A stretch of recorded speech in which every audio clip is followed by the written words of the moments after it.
Alright,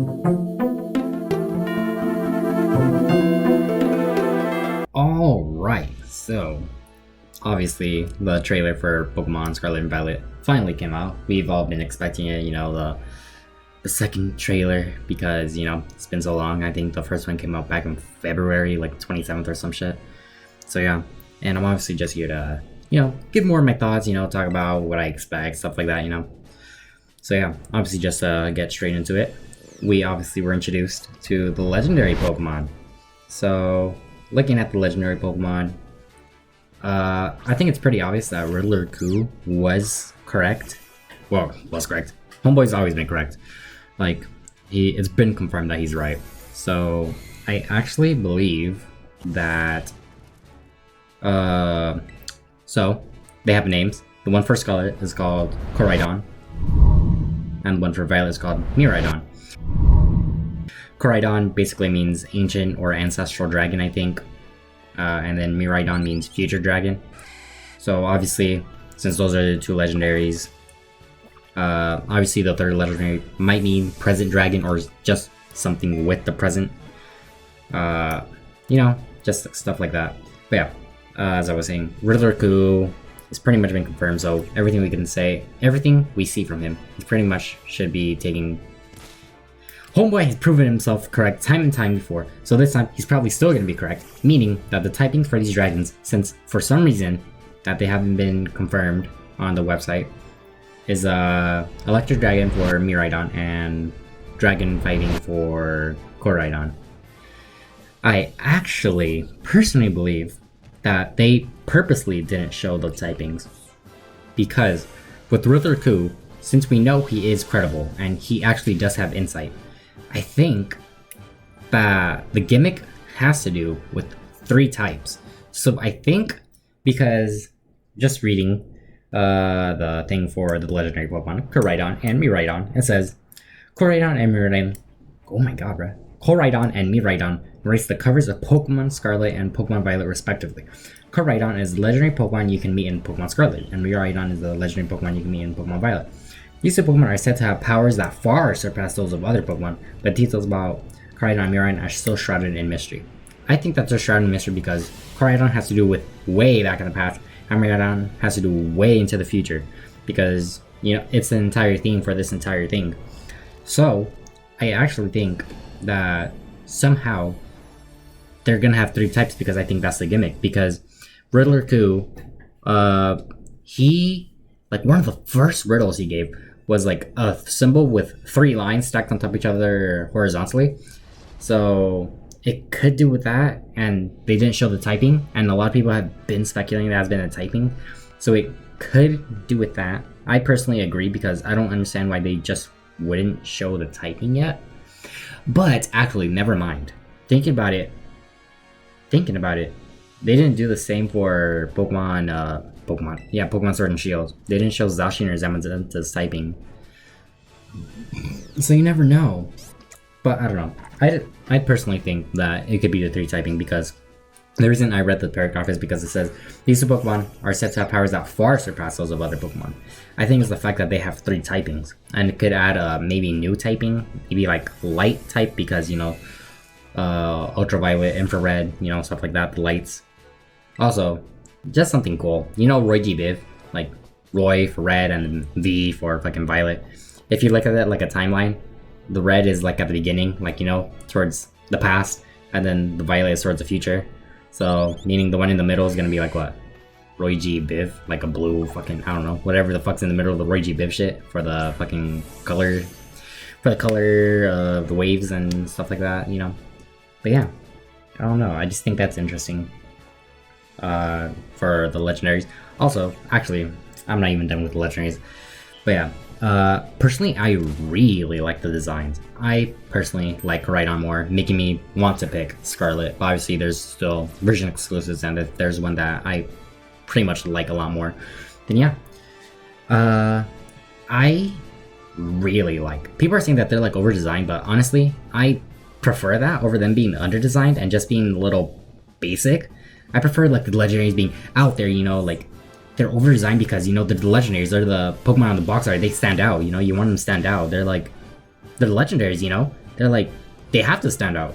I prefer them to stand out more and do way more over the top stuff than just be basic.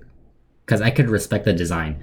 Because Koraidon and Miraidon. Oh my god, bro. I can't believe I was about to skip. There's way more. So Riddler Coup. Oh my god, bro. This is gonna be a long ass video, bro. Pretty much shout out to Riddler Coup, because homeboy be giving all the info. So, Rhydon. The entire time, Riddler Coup has been giving clues as to Pokemon, and he gave a bunch of images of Pokemon that have been ridden on. And when I first saw that, obviously a lot of people thought of the color like, oh, the Pokemon's gonna be this color, Pokemon's gonna be this color, like digital colors or more past colors. I forget what it is specifically.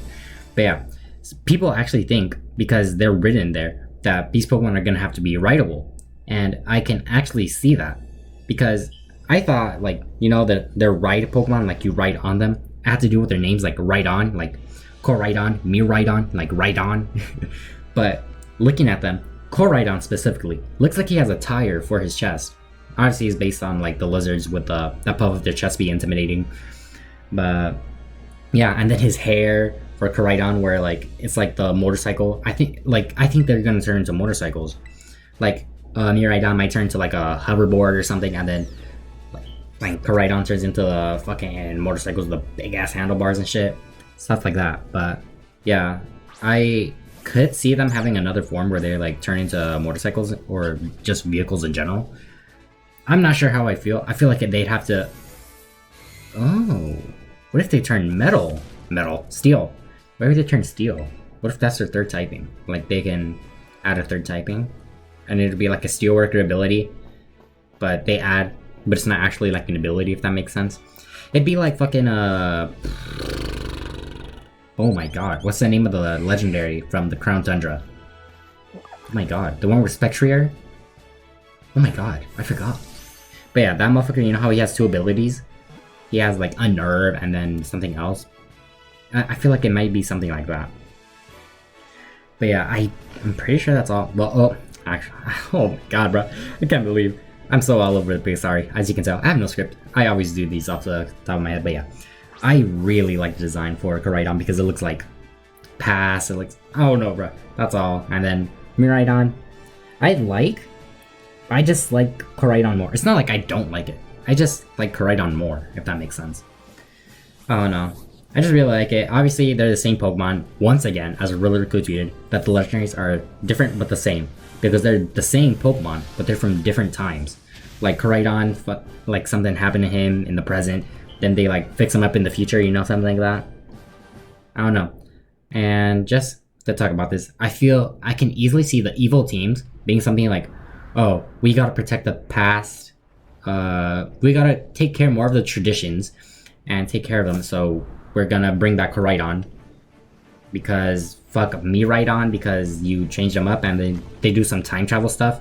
I feel like time travel is gonna be a big thing, like actual like having like Pokemon brought from the future to the past to the present and from the past to the present.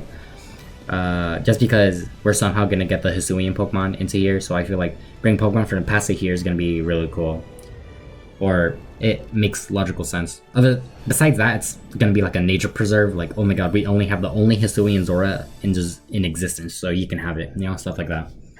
But yeah, I can easily see the evil team being like, oh, we gotta care more about the future, and they're not actually evil. I feel like the Pokemon teams, the evil teams nowadays, are actually a lot more neutral, if that makes sense. Like, they're not evil to be evil. They're doing bad stuff, but they're doing it for good reasons with good intentions, if that makes sense.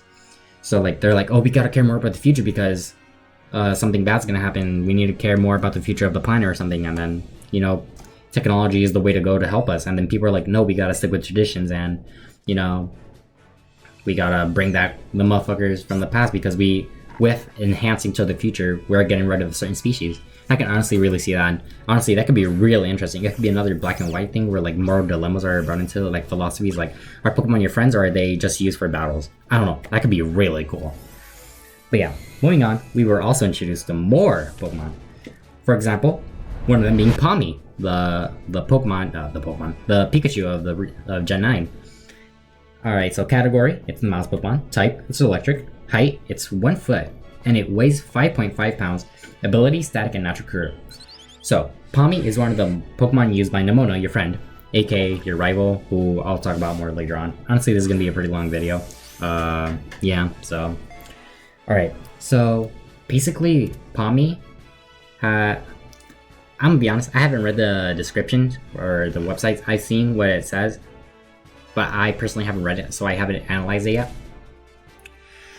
So, Pawmi, you know, Riddler Coup has actually tweeted about how there's gonna be like a ratoncito Pokemon, basically like the Tooth Fairy, but it's a rat. So I could see this being it, but it's possible that it could be something else because it doesn't have Tooth Fairy vibes. Because if it's Tooth Fairy, I feel like it still has a chance to evolve, but all the previous Pikachu clones haven't evolved. Like, there's Pikachu from Gen 1, then there's Pichu, which is obviously just a baby of Pikachu. But then there's Plus 1 Magnum, don't evolve. Pachirisu, doesn't evolve. Gen 5, Emolga, doesn't evolve. Gen 6, Dedenne, doesn't evolve. Gen 7, Mimikyu? Is it Mimikyu? Is it Mimikyu? I feel like it's Togedemaru. Doesn't evolve. Gen 8, Morpeko, doesn't evolve. So probably it isn't gonna evolve. But I feel like... Actually, I don't think it's gonna be the Ratoncito. Unless it is. But yeah, basically, just looking at it, it obviously has the electric tracks, pretty much saying that and confirming that it's basically the fucking Pikachu clone. And it has little defibrillators on its arm where it stores its shit. It doesn't store its electricity, but it uses its electricity. So reading it, it says, electricity discharging organs on its forepaws. In addition to electric sacs in its cheeks, Pawmi has electricity discharging organs on its forepaws. It generates electricity by rubbing its cheeks, then it shocks its opponent by touching them with the pads on its forearms, basically being a defibrillator. Really interesting concept, I really like it. And it has thick fur that stores electricity. Not only is the fur that covers its body good insulation against cold, but it also serves the purpose of storing electricity when it feels uneasy. This cautious Pokemon will begin rubbing its cheeks, preparing itself to discharge an electric shock. So I don't see it evolving. I see it staying pure electric. No, I was gonna say I could see it have like another form like Morpeko, but I feel like that's just copying Morpeko, and we can see its ability right here. It's just static and natural cure. Actually, static makes sense because of electricity. Natural cure makes sense because of its defibrillators, and you know, you cure yourself. You don't cure yourself like a Vanillus, but you know, you help yourself out. And then we have the legendary, the best Pokemon, Lechonk. Obviously, also for Pawmi, you know, all the Pikachu clones are just names for or the names in Japanese, like Pikachu is in English, and then in Japanese is Pikachu, and same for each and every one of them. So Lechonk, the origins of its name actually has to do with lechon, which is Spanish, not Spanish, but is it Portuguese? It basically means piglet in one language. I forget which one it is, but it's one of those. And basic category, the hog Pokemon. Type, normal. Height, 1 foot 8 inches. Weight, 22.5 pounds. And ability, Aromavel and Gluttony. Gluttony makes sense because it's pig, and you know, the stereotypes of pigs being gluttonous. And their Aromavel actually makes sense the more we read it. And it says Lechonk is one of the Pokemon used by Nemona, your friend. Interesting that she has it again. So probably Pawmi is her starter. And then she obviously catches like these Pokemon. People are saying that Lechonk might be the early rodent, but I don't see them changing the early rodent to a pig, if that makes sense. I feel like it's still gonna be a mouse or like something. Like if they make it the early rodent, I don't mind, but I don't see it. I just see it being treated the way Eldegoss and Chulo were. Like we saw Dreadnought, and we saw Eldegoss and Eldegoss, what was it? Florigus. It's not Florigus. The baby of Eldegoss, I forget what its name is off the top of my head. But yeah, I just see it. I don't see it being. I don't think since they revealed the first, it instantly means it's the early rodent. I don't know. I don't see that being the thing. But yeah, if you look at Lechonk, it actually has eyelashes.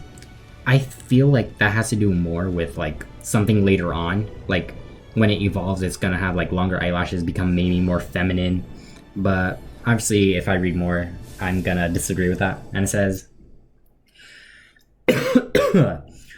A gourmand with an excellent nose, the chunk uses its sense of smell to find and eat only one of the most fragrant wild grasses and the richest berries. As a result of its dining habits, it has come to radiate an aroma resembling herbs that bug Pokemon dislike. So that's what has to do with the Aromaville, that bug Pokemon don't like it. So I feel like that might have to do something with it. Like, does it evolve into a... I'll keep reading. So, it's timid and faint-hearted, but also strong. If attacked by an opponent and startled, it will charge forward in a panic. It may appear fat at first glance, but in reality, the Pokemon's body is mostly muscle built by constantly walking around in search of food. That makes it sound like it's going to be a fighting type. Obviously, if you have muscle, it doesn't necessarily mean that's going to become a fighting type. But usually, if you have muscle, and it's talked about how like you're really strong and you're mussy. What? What did I say? Mussy? If you're muscular, you're probably going to turn into a fighting type. But I can honestly see it maybe becoming fighting. Actually, I can say it becoming normal fighting or just pure fighting. Because I think bug is resisted to fighting, or fighting is resistant to bug. You guys know what I mean. Bugs don't like fighting types is what I'm trying to say. But yeah, honestly, I really like it. I feel like it might be a buff female? Like, feminine design, not female. Like, just because of the eyelashes. I feel like the eyelashes have to do with the design. Like, the eyelashes get longer and something. But also, this was a Pokemon that was teased by Riddler too. He got a Pokemon. He got a Pokemon. He got a pig, put eyelashes on it. He put eyelashes on the top. He didn't put them on the bottom like Lechonk has. But, you know, I just think eyelashes are eyelashes. But he said it will look better white. And I don't know what that means. I think that might have been referring to the fact that it might be normal. But it could also be like the shiny, maybe the fact that it turns into like a ghost and it's pure white or something. You know, stuff like that. Maybe it evolves into a white. I don't know. You know, stuff like that. Those are just my ideas, just off the top of my head. So, the last and final one, the last Pokemon that we're showing was Smoliv. Category, Olive Pokemon, type, grass normal, height, 1 foot, weight, 14.3 pounds, ability, early bird. Smoliv is one of the Pokemon used by Nomura, your friend. I think the purpose of all these Pokemon shown are that these are Pokemon that she's gonna have, that Nomura has, because that's all the connection they have, and I think that's the only reason. I don't think they're gonna be like, well, obviously they're gonna be early Pokemon. I don't think they're like the bird Pokemon and then the mammal, you know. Early bird is a very interesting ability, because early bird I think is usually meant for birds only. So I wonder why. Maybe because it looks startled and it's always like anxious or something, so it never goes to sleep, and when it's asleep it wakes up early, I think. But also, the name Smoliv, obviously it's an olive, it's small. I'm gonna be honest, I really like the names. Earlier I said in my video that I made that it's gonna take the time what the fuck? It's gonna take some time for the Pokemon for me to get used to them. But honestly, I'm already getting used to them. But yeah. So obviously, let me read the shit. Oil, so bitter and astringent. I think I said that right. It will make you flinch. The oil that comes out of its head has a very strong bitter taste and it is not suitable for consumption. When startled or attacked, Smoliv will shoot this oil out, slowing its opponent down. It will then seize that moment to run away. So obviously it's olive oil. I think it has a chance of maybe being grass fire, because usually if you're like a grass normal type, the normal turns into something else. So I could see it being grass fire, grass water for the oil. I just see it. I could see it changing from normal grass to grass something. People said grass dragon. I don't know where they're getting that from, but hey, whatever you think, bro. Fine without eating or drinking. In the fruit on it said Smoliv stores oil made from nutrients it gathers through photosynthesis. As a result, it can go for a week without eating or drinking. It prefers dry and sunny climates, and it seems to spend its days sunbathing. That is what makes me personally think it could be grass or fire, because it's oil. You know, you set oil on fire. I could see it being like, I don't know. I could just see it being fire. I really like the design. Is very plain, but it's very cute. I can see it becoming more complex as it evolves. Obviously, if it goes fire, that would be very funny. It could be the grass fire type. I don't know. I really like that. I like the names. I like Lechonk's design. It's very cute. They're all very basic. But just because it's basic, it doesn't mean it's bad. That's what I've come to realize. Just because they're basic doesn't mean it's bad. Just because the word design doesn't mean it's bad. Honestly, I just really like a bunch of designs. There's certain Pokemon designs that I just really don't like, and it's honestly because they're purposely made ugly. So I guess they serve their intentions. But yeah. So those are basically the Pokemon. In terms of the starters, I really like Quaxly, but my friend really wants to have Quaxly, so I'm gonna let him have it. And I can't believe I almost skipped this part. So basically, Quaxly might become water fighting. Well, because Rillaku, who, you know, has been pretty reliable, as I'll keep saying, he guessed that it's fucking, the Koraidon is dragon fighting and Miraidon is dragon electric. He also said in the same leak that Quaxly is a water fighting, Fuecoco fire ghost, and Sprigatito grass dark.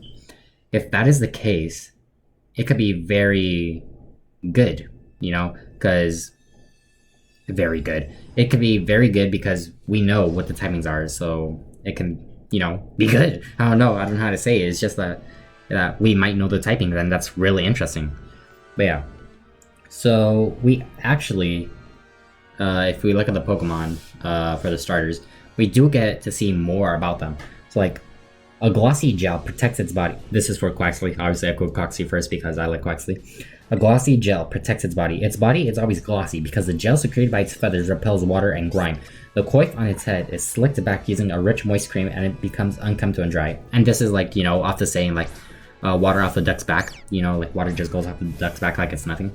And then it says, it uses its strong legs to swim freely. That highly suggests that it might actually become a water fighting type, and it has to, you know, like instead of its feathers being like swords, like we've guessed, like it being a pirate, it might actually have to do with its legs, and that's actually really interesting.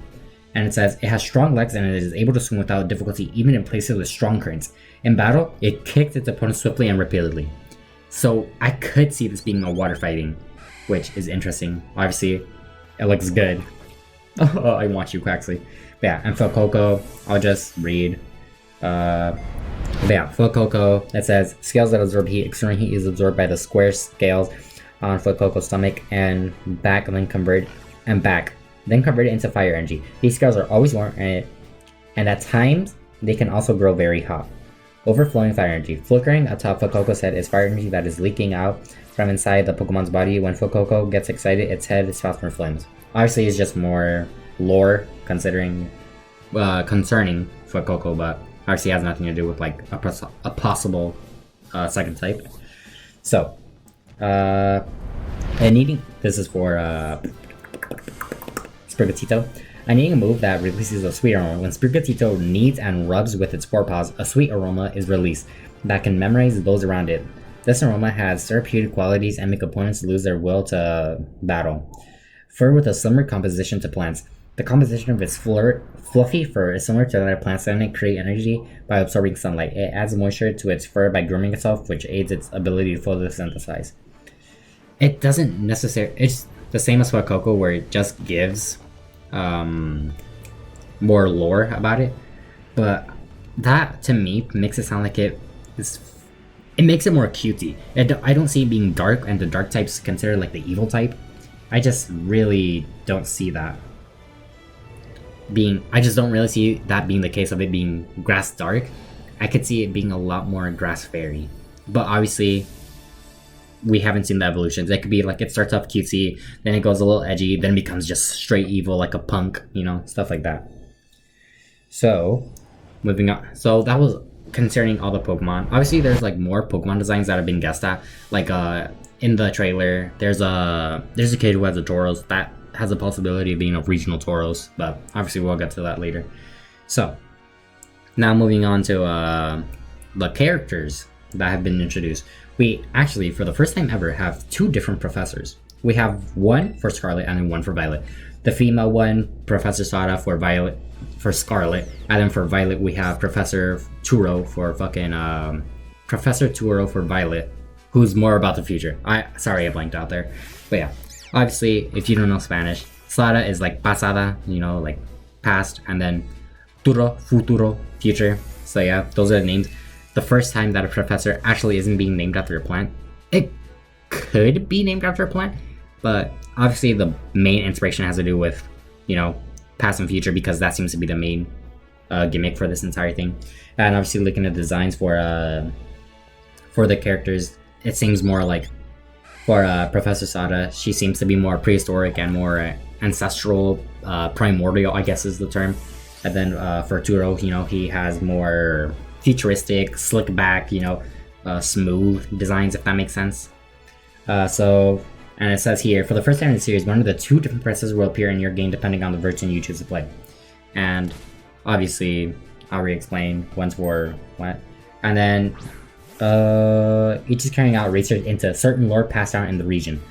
So, also in the back, you can see the lore that they're doing, the research they're doing, and they both seem to be doing the exact same research, which I think has to do with the timelines and maybe time travel. Because the gimmick usually has to do with the professor. And if their names have to do with time, I feel like the gimmick has to do with time travel. I know I said that it has to do with the 3rd type, but it's weird that they might introduce the time type. I'm not sure how that would work, but that would be very interesting, because I guess the gimmick for one could be past and the other could be future, and they could have like the past of Pokemon types and the future of Pokemon types. They could do that, but I feel like it would be better and easier if it's the same. But obviously, that's me guessing. It's not like a fucking fact. So I don't know. I can see them doing like a time travel stuff, because if you look in the back, it looks very, very complex. It doesn't look like it's some simple like I don't know, like Mega Evolution. Like it doesn't have the Mega Evolution symbol. It looks like it's like complicated calculus, like some quantum physics stuff. Obviously, I don't know. I'm just talking shit. But I feel like it has to do with that. But I'm also interested in the characters, because why would Professor Sada? She seems like she's from the past. Like, is she grown up to care more about the past, like caveman? Because she dresses like a cave woman. But the question is she brought from the past? Or she just growing up in the present and she was raised to care more about the past, if that makes sense. Like, did she time travel to the present? Or did she time travel, or was she raised in the present? Is what I'm trying to say. Because, you know, the stereotypes of cavemen is that, you know, they're not the most intelligent, and, you know, over time we get more and more intelligent. So it'd be interesting having a professor that's from the past, but like, the way I could say it is that they're both very intelligent, but in different fields. One's very intelligent about the past and like more nature, and one's very intelligent about like technology and like machines and stuff, you know. So I don't know. I'm just spitballing ideas right now, right? That's what I'm trying to do. So obviously there's that, and then we actually have our rival named called Nemona, and she's a powerful Pokemon trainer. It's said that she's our friend, but obviously I think it's just a nicer way of saying rival, because the rival I feel like has a negative connotation, where like they're the mean type of like silver, green, Gary type of starter, you know? But it says right here, your friend Nemona has a sunny and energetic disposition, and she absolutely loves Pokemon battles. She's an experienced Pokemon trainer and serves as a reliable guide for you on your adventures. She has undisputed skill in battle, though it does also seem that she's not the best at throwing Pokeballs. So, obviously in the artwork that is on the website, she's dressed in the Pokemon Scarlet outfit, but in the trailers you can see her in her Violet outfit, so it's not like she's only in one. So there's that. But she also has a specific wristband, and people have been assuming that it has to do with the gimmick. I can see that having to do with the gimmick, especially with all the previous gimmicks having to do with the wristband. However, I don't see it being this early on that she has the gimmick. It is said that she is experienced, but it's not experienced to the point where she's good, like a gym leader. She's just like more experienced. Like, you just started out and she like maybe has like a year on you, but she's not like obviously the best. But also it's very interesting because we have a rival that hasn't started at the same time as us, which is the first time, and honestly I just really like Pokemon just switching it up.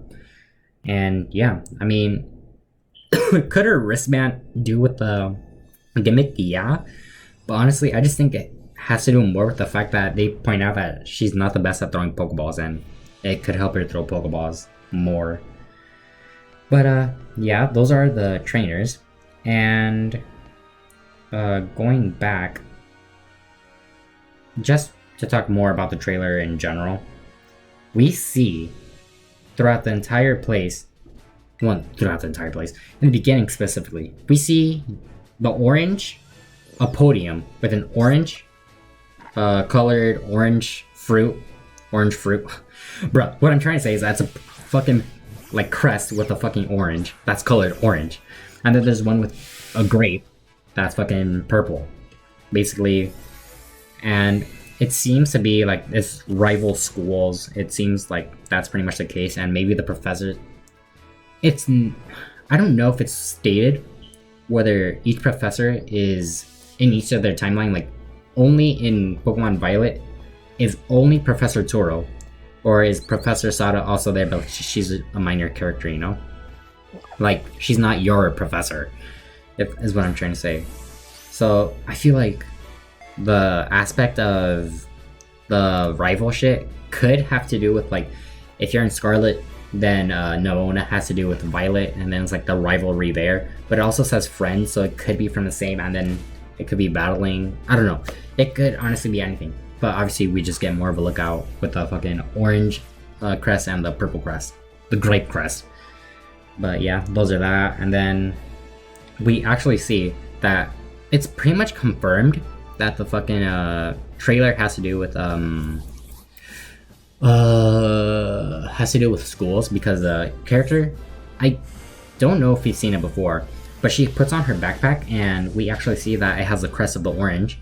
Obviously it also has the badge on the side, but it pretty much confirms that it has to do with a school setting, at least in my opinion. So there's also the kid with the Tauros shirt. I think that has to do with like the gradient stuff, like the bolt end symbol for Sword and Shield, or like it's hinting at the new Pokemon, but it's gonna be different. There's also the chance that it's literally just a regular Tauros and not a regional form, like fighting type Tauros that people expect. So we can get Minotauros, but it could just be like the Pokemon jobs where like the symbols are there, but I mean it's literally just a Tauros. I can't see that being like a logo for a company. We also are introduced to the fact that Pokemon as a game is evolving. Like it talks about the fact that, okay, like now we're not talking about like images and I'm just talking about like the gameplay. So it's multiplayer now, and the fact that it's open world, meaning that you can take the gyms, presumably it's still gyms, in whatever order you want, meaning that's like a true open world and it's not like gonna interfere with you and tell you to do this gym now and then go to the gym. Like you could do in whatever order you want, probably saying stuff like okay, like in Pokemon what is it, Pokemon Origins, is that what it is? Where Brock, he's like, oh, alright, these Pokemon will do for you. Like each one has a specific team for each like gym order. And that's honestly really cool. And obviously you have the multiplayer aspect, meaning that like friends could help you out.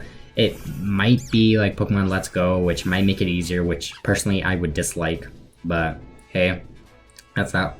It could also be like the wild area, but I think it might be in between, where like if you have your friend with you, it's gonna be a double battle, meaning that the other person's gonna have two and you're gonna have to like one of yours and then maybe another one from your team or from his team, but you only each have three, like the first three in your party. I could see that just to make it not overpowered, like you each have 6 and then like they're all fucking legendaries with like OP moves. But that's that. We actually do get a look at gyms. Like there was one with a windmill, grass all over the place, and that presumably could be the grass type gym. But you can also see a nice logo that looks like a mountain, but it's a Pokemon. It's a Pokeball, Pokemon silhouette over it. Pokeball silhouette. I don't know how to say it, but it's like a mountain, and then there's Pokeball. Oh my god, bro! There's a fucking Pokeball silhouette over it. People are saying that it has to do more with themes now, like it's a sun-based team, like Raihan does it. Like his is a weather-based team. But I don't really see it yet, but it could be it could be the chance. We also see that the mechanics are taken from Legend Arceus, where you can walk up to the Pokemon, throw a Pokeball, catch them, and you can also battle them at the same time. We see different biomes. We see interesting places like that place with the big flags. We see the battle UI. We see a lot of stuff like that. It's basically Pokemon as itself as the game is evolving, which is good because a lot of people have making fun of the game that Pokemon itself as a game has not evolved and has been staying the same since forever, which is finally good that they've been taking the criticism and they actually evolve and change. And I'm not gonna lie, I think that's honestly all. We see a bunch of new Pokemon that are confirmed for the decks. We like Venonat, fucking Talonflame, Tyranitar, Larvitar, and Bagon. So there's that. And then, yeah, I mean, it's just... Oh, I guess I can also talk about the fact that it looks like with when that shot where there's a bunch of players with their starters, it looks like following Pokemon are going to be a thing, and it might be straight off the bat where like Pokemon can follow you. There's also the fact that each time multiplayer shit is shown, there's also a little gas station, and in the gas station there seems to be like a Pokemart section, a Pokemon Center section, and then there's a green section, which could be the PC, but it could also be like in Sword and Shield where there was a little coffee shop area. It could be just like a little chair area to make it more realistic. Like, you don't need this place, but it gives more atmosphere to the game. But honestly, I honestly think that is all I have to say. Honestly, I'm really excited. Oh, I can't believe the ending for the Pokeball animation. I personally think that has to do with the gimmick. People are saying that has to do with the third legendary. I don't think so. I feel like it has to do more with the gimmick because it looks like crystally, like in the Japanese logo where there's the crystal in there. So I feel like it has to do more with that. But honestly, I feel like that's it. It's been a really long talk, and not gonna lie, I haven't been recording anything over this. It's just been my audio because obviously my recordings keep on fucking up. But I hope this doesn't fuck up. And yeah. Thank you guys for watching. Leave a like and subscribe because it's been your boy Soccer Sucks.